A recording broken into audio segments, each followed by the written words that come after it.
नमस्कार दोस्तों, स्वागत है आपके अपने YouTube चैनल एग्जाम वीर में। मैं आपका दोस्त राहुल कुमार आपके अपने चैनल एग्जाम वीर पर आपका तहे दिल से स्वागत करता हूं। तो दोस्तों, आज आपका वीडियो रहने वाला है CHSL 2022 के मेंस के ऊपर। दोस्तों भाई, मेंस की डेट आ गई है, जून के अंदर दोस्तों आपका पेपर है। और देखो, आपका जो टायर 1 है उसका रिजल्ट भी बहुत जल्दी आ जाएगा।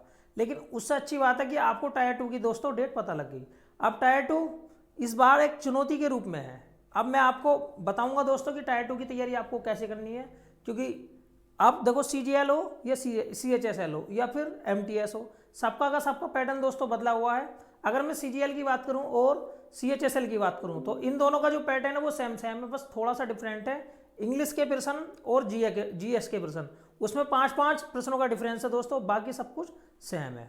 अब मैं आपको पूरी एक रणनीति बताऊंगा कि आप किस तरीके से दोस्तों यहाँ एग्जाम क्वालिफाई कर सकते हैं। क्योंकि मैंने खुद टायर 2 CHSL की अगर मैं बात करूं तो CHSL को मैंने दोस्तों 3-3 बार क्वालिफाई किए हुए हैं। 2015 के अंदर मैंने क्वालिफाई किया, 2016 के अंदर मेरे भाई क्वालिफाई किया और 2017 के अंदर मेरा स्कोर 200 से ऊपर था और उस टाइम मैंने टाइपिंग भी दोस्तों स्किप की हुई है। और 2015 वाली टाइपिंग के अंदर मैंने LDC PA और जो DEO होता उन दोनों की दोनों पोस्टों की मैंने टाइपिंग अलग अलग दी हुई है। मैं आपको बहुत अच्छी तरीके से बताऊंगा, क्योंकि SSC के क्षेत्र में मेरे पास में बहुत अच्छा वाला अनुभव है। और SSC को भी दोस्तों मैंने 2-3 बार क्वालिफाई किया है और जो 2022 वाला है उसके अंदर भी मेरा स्कोर बहुत अच्छा वाला है। अब देखिए भाई, अगर मैं बात करता हूं दोस्तों, अगर इंग्लिश लैंग्वेज की बात करता हूं, देखो ये तो टायर 1 है भाई। यहाँ देखिए, इस बार थोड़ा सा एक बार सिलेबस के जरिए मैं आपको बताऊंगा कि सिलेबस के जरिए आपको क्या करना है। अभी देखो, मेन पेपर है भाई, pre paper only qualifying nature का है। लेकिन अगर क्वालिफाइंग नेचर का है तो ऐसा नहीं है कि प्री पेपर के अंदर आपको सिर्फ जो SSC आयोग ने दिया था भाई, जनरल के लिए 30% नंबर चाहिए और OBC के लिए इतने चाहिए और SC के लिए इतने चाहिए।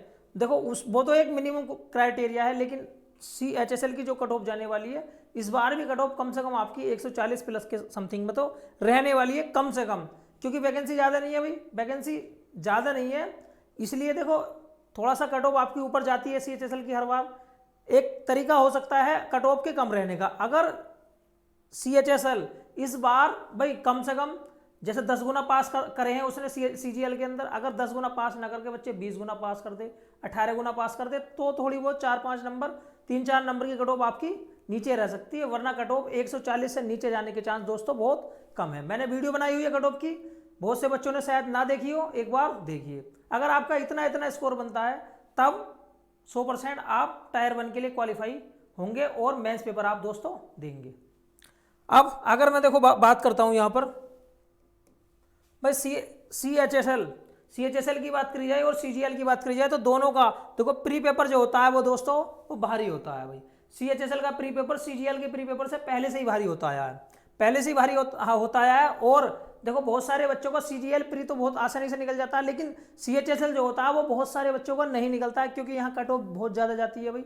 अगर CGL की कट ऑफ 115-120 रहेगी तो CHSL की सीधी 140 प्लस रहती है। क्योंकि यहाँ पर भाई पहली बात तो उससे पहले अब तक यहाँ पर एक ऐसे का पेपर होता था, डिस्क्रिप्टिव पेपर, और उसके बाद में टाइपिंग होती थी दोस्तों। लेकिन यहाँ पर अब देखो, डिस्क्रिप्टिव के लिए काफ़ी सारे बच्चे पास किए जाते थे टायर 1 में, लेकिन डिस्क्रिप्टिव होने के बाद में भी कम से कम 10 गुना बच्चे लिए जाते थे दोस्तों, 10 गुना बच्चे लिए जाते थे टाइपिंग के लिए। लेकिन इस बार जो कंपटीशन है, इस बार बिल्कुल अनोखा कंपटीशन है। इस बार आपकी टाइपिंग भी एक साथ है और यहाँ कंप्यूटर भी एक अलग तरीके से जोड़ा गया है। देखिए भाई, पहला पेपर होगा भाई, पेपर एक ही होना है दोस्तों। देखो, मॉड्यूल फर्स्ट में मैथमेटिक्स है और रीजनिंग है भाई। देखो यार, 30 क्वेश्चन है भाई, एक क्वेश्चन जो है ना 3 नंबर का है, एक क्वेश्चन 3 नंबर का है। रीजनिंग के अंदर भी देखो प्रैक्टिस करो, कम से कम इतनी प्रैक्टिस करो जब तक कम से कम, देखिए अगर आप 50 क्वेश्चन कर लेंगे यहाँ पर 100%, तब समझ लेना कि हमारी तैयारी ठीक ठाक है। कम से कम 60 में से 50 क्वेश्चन होने चाहिए। 180 में से देखो, 180 में से अगर 150 आने लगे तो समझ लेना कि हम बिल्कुल सेफ कंडीशन में, बिल्कुल सेफ कंडीशन में। इतनी प्रैक्टिस करो बच्चों, क्योंकि आपको टायर 2 की जो डेट है वो पता लग गई है भाई। आपके पास में अभी अच्छे खासे दिन है, इतना कम समय भी नहीं है दोस्तों। अब देखो, इसके साथ में जो इसी के पेपर के अंदर सेकंड सेक्शन है वो है भाई इंग्लिश के 40 क्वेश्चन है। अब देखो, CGL वालों को मैं बता देता हूँ, CGL के मेरे भाई 45 क्वेश्चन है।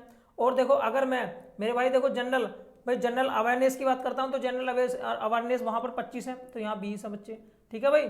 वहाँ पर टोटल मिलाकर सीजीएल के अंदर 70 क्वेश्चन है, लेकिन यहाँ पर कितने हैं भाई 60 है। ये भी 180 का है दोस्तों, और ये भी 180 का है।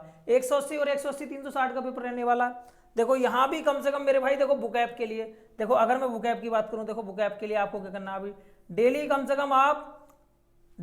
कम 1 घंटा बुकैप में दो, डेली कम से कम 1 घंटा बुकैप में दो आप। चाहे तो नीतू मैडम की किताब पढ़ लेना, बहुत सारी किताबें हैं, देखो नियोन पब्लिकेशन की किताब है उसे पढ़ लेना, जो ब्लैक बुक है उसे पढ़ लेना बुकैप की। कुछ भी पढ़ सकते हैं, जिस भी सोर्स से आप पढ़ रहे हैं, किसी यूट्यूब टीचर से पढ़ रहे हैं या फिर आप किसी का पेड कोर्स लिए हुए हैं, तब भी आप पढ़िए और बुकैप को डेली बेस 1 घंटा एक्स्ट्रा दीजिए मेरे भाई, ठीक है। क्योंकि बुकैप देखो, बुकैप सेक्शन जो होता है वो आपके लिए कहाँ कहाँ यूजफुल है भाई, सिनोनियस, एंटोनियस, उसके देखो उसके अलावा जो पैराग्राफ होता है उसे सोल्व करने में, PQRS सोल्व करने में, क्लोज टेस्ट सोल्व करने में, सब में आपका बुकैप का दोस्तों योगदान रहता है बहुत ज़्यादा है। ऐसा समझ लीजिए भाई, इंग्लिश की अगर मैं बात करता हूँ तो इंग्लिश सिर्फ 2-3 पोर्शनों में है। पहला भाई अगर हम बात करते हैं तो सबसे पहला आपकी ग्रामर, दूसरे नंबर पर दोस्तों आपकी बुकैप, और तीसरे नंबर पर मेरे बच्चों आपको क्या करना है पैसेज, अपने आप को स्टडी बढ़ानी है। अगर ये 3 चीज़ों पर आपने कमांड कर ली तो 100% आप इंग्लिश के अंदर बहुत अच्छा स्कोर दोस्तों करके आएंगे, ठीक है भाई। अब देखो जीएस के लिए मैं कहना चाहूँगा, अगर आप चाहें तो कर सकते हैं, और अगर आप इस पोर्शन में ज़्यादा मेहनत मत करना, इस पोर्शन में ज़्यादा मेहनत मत करना, बस इतनी मेहनत कर लेना कि आपके बस किसी भी तरीके से 10 क्वेश्चन हो जाए। भाई करंट अफेयर देखते रहना, करंट अफेयर के साथ साथ में दोस्तों लूस एंड की किताब ले लेना भाई।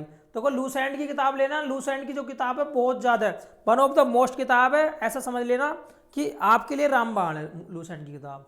बाकी मोटी मोटी किताब पढ़ने से बेहतर है आप लूस एंड की किताब पढ़ो, और किताब से ना पढ़ना चाहते हो तो किसी भी यूट्यूब चैनल को फॉलो करो जहाँ पर आपको लगता है कि भाई यहाँ जीएस का जो पोर्शन है बहुत अच्छा चल रहा है दोस्तों, आप कम से कम उसके 30 से 40 सेशन देख डालिए।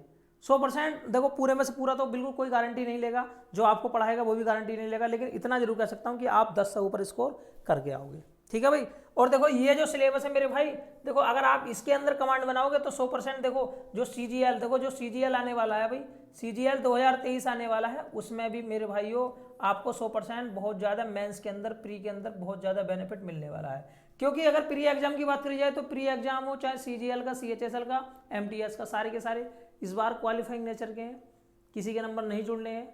लेकिन अगर देखो प्री क्वालिफाई हो जाता है तो आप मेंस देते हैं भाई, मेंस में आपका जो मुकाबला होगा वो उन धुरंधरों से होगा जो जिनके पास में ऑलरेडी एक जॉब है पहले से, और वो हमेशा अपनी रैंक सुधारने के लिए पेपर देते हैं। भाई कोई साउथ में है, ऊपर आना चाहता है अभी सीजीएल के अंदर, भाई सीएचएसएल को चलो कोई बात नहीं है, उसे छोड़ भी देते होंगे, ठीक है दोस्तों।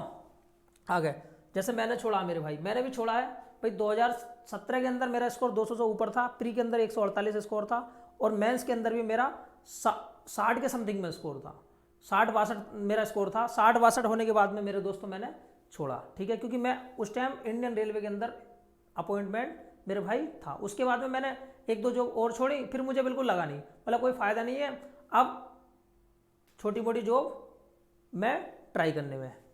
अब देखते हैं बच्चों आगे, देखो यहाँ कंप्यूटर का पेपर है भाई। देखो सीजीएल की अगर बात करी जाए तो सीजीएल के अंदर 20 क्वेश्चन है और यहाँ पर 15 क्वेश्चन है भाई।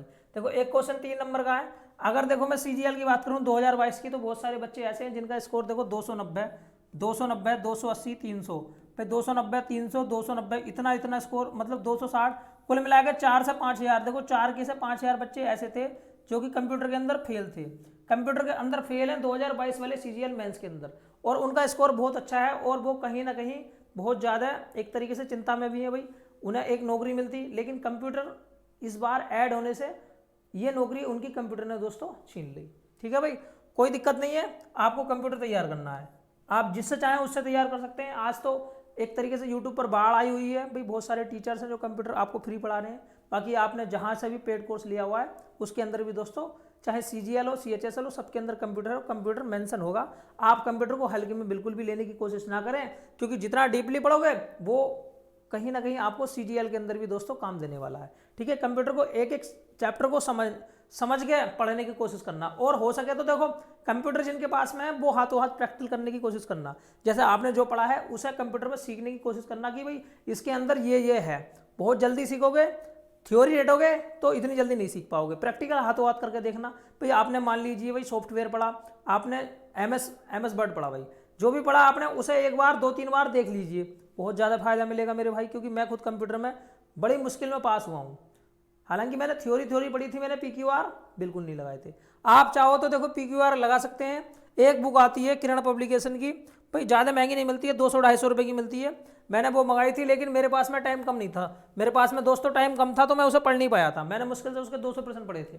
ठीक है, आप पढ़ लेना दोस्तों, आपको बहुत ज़्यादा फायदा मिलने वाला है, क्योंकि यहाँ ये जो सिलेबस है वो CGL के अंदर भी है। भाई CHSL वाले हो आप, भाई CHSL के बाद में अगली जो पीढ़ी है आपकी CGL वाली है। भाई बच्चों को CHSL के अंदर तो रुकना नहीं है भाई। अगर आपने 2400 ग्रेड पे की नौकरी ले ली और सोचोगे भाई मुझे तो 2400 ग्रेड पे भी रहना, नहीं मेरे भाई, सबका सपना ऊपर होता है जाने का। भाई आप आज CHSL इसलिए दे रहे हैं, हो सकता है कि आपकी जो एज है वो अभी CGL वाली ना हुई हो, इसलिए आप CHSL दे रहे हैं, या फिर कहीं ना कहीं आप CGL के अंदर अगर आप पिछड़ गए तो भी आप CHSL दे सकते हैं, देते हैं। क्योंकि मेरे भाई देखो CHSL जो होता है ये भी एक तरीके से वही रास्ता है भाई, यहाँ से प्रमोट होकर भी आप LDC का एग्जाम देकर आप CGL वाली पोस्ट पर जा सकते हैं। बाकी 2400 ग्रेड पे की पोस्ट होती है, और जो LDC वगैरह की पोस्ट होती है वो 1900 ग्रेड पे की होती है, और DO की जो पोस्ट होती है दोस्तों वो भी 2400 ग्रेड पे की पोस्ट होती है। अब देखो आगे अगर मैं बात करता हूँ भाई, देखो यहाँ टाइपिंग की बात करते हैं भाई। देखो टाइपिंग, देखो CHSL, भाई CHSL की अगर बात करूँ, भाई CGL की जो टाइपिंग थी वो बहुत सस्ती थी। भाई CGL की टाइपिंग दोस्तों बहुत सस्ती थी, उसमें तो कोई दिक्कत नहीं था। भाई CGL की जो टाइपिंग होती है भाई 2000, देखो 2000 की डिप्रेस करनी थी, 2000 की डिप्रेस करनी थी वही 15 मिनट के अंदर। अगर ऑल ओवर की बात करूँ तो 27 की स्पीड, यहाँ 27 वर्ड प्रति मिनट, देखो 27 वर्ड प्रति मिनट मानी गई थी। और यहाँ पर देखो कुछ पोस्टें ऐसी थी जिनके अंदर आपकी एरर भी बहुत ज़्यादा थी, लेकिन यहाँ पर देखो भाई, यहाँ पर आपको पेपर कंप्यूटर का तो होना ही होना है, ठीक है दोस्त, और यहाँ पर इसके नंबर भी जुड़ने नहीं है, लेकिन आपको मिनिमम क्वालिफाई तो करना ही करना है। अब देखो यहाँ पर देखो स्किल टेस्ट एक तो है, पार्ट ए जो कि DO है। पर डाटा एंट्री ऑपरेटर वाली जो टाइपिंग होगी ये सस्ती होती है, ये जो टाइपिंग होती है देखो CGL के लेवल की होती है भाई, CGL मतलब यहाँ पर आपकी जो स्पीड मांगी जाती है वो 27 की स्पीड मांगी जाती है, 27 वर्ड प्रति मिनट। क्योंकि 2015 के अंदर जो फरवरी के अंदर टाइपिंग हुई थी उसकी मैंने दी थी, और मैंने दोनों की दोनों टाइपिंग दी थी, और बदकिस्मती से दोस्तों मैं दोनों की दोनों टाइपिंगों में फेल हो गया था। टाइपिंग की तैयारी बहुत अच्छी थी, 40 की स्पीड थी, लेकिन इतनी स्पीड होने के बावजूद भी मैं फेल हो गया।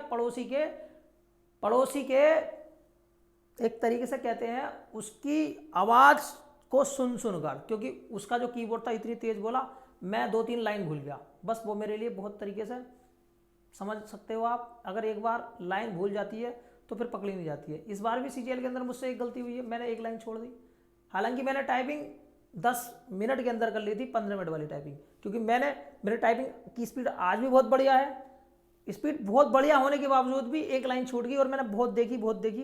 पहली बात तो मुझे पता ही नहीं था कि मेरी छूटी हुई है, ये तो मुझे जब लिखा हुआ आया कि मेरे इतने वर्ड है तब जाकर पता लगा कि लाइन छूटने से इतने कम वर्ड होंगे। भाई 1800 कुछ वर्ड थे, इसका मतलब लाइन छोटी होगी तभी इतने आए होंगे। क्योंकि जिस बंदे ने 4.5 मिनट पहले या 4 मिनट पहले टाइपिंग कर ली हो और एक स्पेलिंग भी ठीक कर दी हो, उसका क्या रहने का मतलब है, सिर्फ लाइन छूटी हुई है। ठीक है दोस्तों, तो आपको कभी भी ये गलती नहीं करनी है, अपनी टाइपिंग करते वक्त लाइन छोड़ने की कोशिश मत करना। पहली बात तो देखो ये जब भी गलती होती है ये हो ही जाती है, लेकिन फिर भी टाइपिंग को अगर आपकी स्पीड ठीक ठाक है ना तो हाथ रोक के करना, और देखो 35, भाई देखो यहाँ पर तो 27 वर्ड प्रति मिनट है, और यहाँ पर भाई 35 रहती है आपकी, इंग्लिश की 35 रहती है, और हिंदी की मेरे भाई 30 रहती है। कम से कम ऐसा समझ ला 5 की स्पीड फालतू लेकर चलना भाई, इंग्लिश की 35 की जगह 40 लेकर चलना, और इसकी भाई मेरे भाई इसकी 33-34 लेकर चलना, इस 34-35 लेकर चलना, और हाथ को रोक के करना, मतलब इतना रोक के भी नहीं करना, इस तरीके से करना। अब तो ऑनलाइन टाइपिंग है भाई, पहले 2015, 2016-17 में तो आपको पेपर मिलता था, फिर आपको टाइपिंग करनी पड़ती थी, लेकिन अब तो ऑनलाइन टाइपिंग है। ऑनलाइन टाइपिंग आसान होती है, आपको स्क्रीन पर देखना है बस। उसमें एक प्रॉब्लम होती है, जब हम ऊपर नीचे करते हैं ना तो लाइन जो नहीं कभी कभी मिस हो जाती है, बस उससे आपको सावधानी पूर्वक करना है। और टाइपिंग की प्रैक्टिस हाथों हाथ कीजिए, कंप्यूटर हाथों हाथ पढ़िए, बर्डन बढ़ने वाला है दोस्तों। और देखो प्रत्येक सब्जेक्ट को बराबर मात्रा में दोस्तों टाइम दीजिए, ठीक है भाई। और देखो बाकी जितनी पोस्टें हैं आपको नौकरी तो मेरे भाई मिलने वाली है, क्योंकि एक नौकरी मिल जाएगी तो थोड़ा सा पैरों पे खड़े हो जाओगे, उसके बाद में आप जो चाहें वो कर सकते हैं भाई। CGL भी कर सकते हैं, CGL भी कर सकते हैं, आगे को चाहो तो आप देखो CDS भी आपके पास में, क्योंकि अगर आपकी अभी उम्र है तो, और उसके साथ साथ में आप चाहें तो स्टेट PCS, UPSC कुछ भी कर सकते हैं दोस्तों। अगर दोस्तों वीडियो अच्छी लगी है तो वीडियो को लाइक कीजिए, और अगर चैनल पर पहली बार है तो चैनल को जरूर सब्सक्राइब कीजिए, और लाइक भी कीजिए और अपने दोस्तों में शेयर कीजिए। मिलते हैं दोस्तों नेक्स्ट वीडियो में। आज के लिए इतना ही काफ़ी है। जय हिंद, जय भारत, गुड नाइट एवरीवन।